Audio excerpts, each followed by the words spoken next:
नमस्कार मित्रांनो, मी सोमनाथ स्वागत करतोय तुमचं आपल्या सोम मराठी सपोर्ट या यूट्यूब चॅनलवरती। मित्रांनो, मुख्यमंत्री माझी लाडकी बहीण योजनेअंतर्गत ज्या 5 लाख महिला अपात्र झालेल्या आहेत त्यांच्यामध्ये एकच गोंधळ निर्माण झालेला आहे की त्यांच्याकडून जे आतापर्यंत पैसे दिलेले आहेत, जे पहिल्या हप्त्यापासून 7व्या हप्त्यापर्यंत जे पैसे मिळालेले आहेत त्या 5 लाख बहिणींना, तर त्यांच्याकडून पैसे हे रिटर्न घेतले जाणार आहेत का, याच्याबद्दल भरपूर जणांमध्ये कन्फ्युजन निर्माण झालं होतं।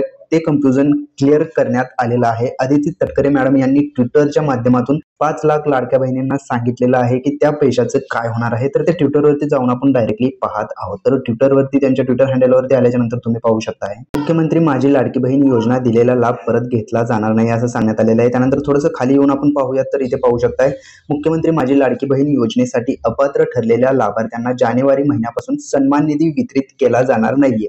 म्हणजे ज्या 5 लाख महिला अपात्र आहेत त्यांना आता जानेवारीपासून पैसे हे दिले जाणार नाहीयेत। तथापि कल्याणकारी राज्याची संकल्पना पुढे नेत असताना लाभार्थ्यांच्या खात्यात यापूर्वी जमा करण्यात आलेला सन्मान निधी परत घेणे उचित ठरणार नाही, म्हणून कोणत्याही लाभार्थ्यांच्या बँक खात्यातून आतापर्यंत जुलै 2024 ते डिसेंबर 2024 पर्यंत देण्यात आलेली लाभाची रक्कम परत घेतली जाणार नाही याची कृपया नोंद घ्यावी। म्हणजे मित्रांनो, अदिती तटकरे मॅडम यांनी जे 5 लाख महिला अपात्र झालेले आहेत सांगितलेलं आहे ट्विटरच्या माध्यमातून। तर मित्रांनो, अशाच प्रकारचे नवनवीन व्हिडिओ आपल्या चॅनलवरती अपलोड केले जातात, त्यामुळे तुम्ही जर का आपल्या चॅनलवरती नवीन असाल तर आपल्या चॅनलला आत्ताच सबस्क्राईब करून ठेवा। चला तर मग भेटूयात पुढील व्हिडिओमध्ये।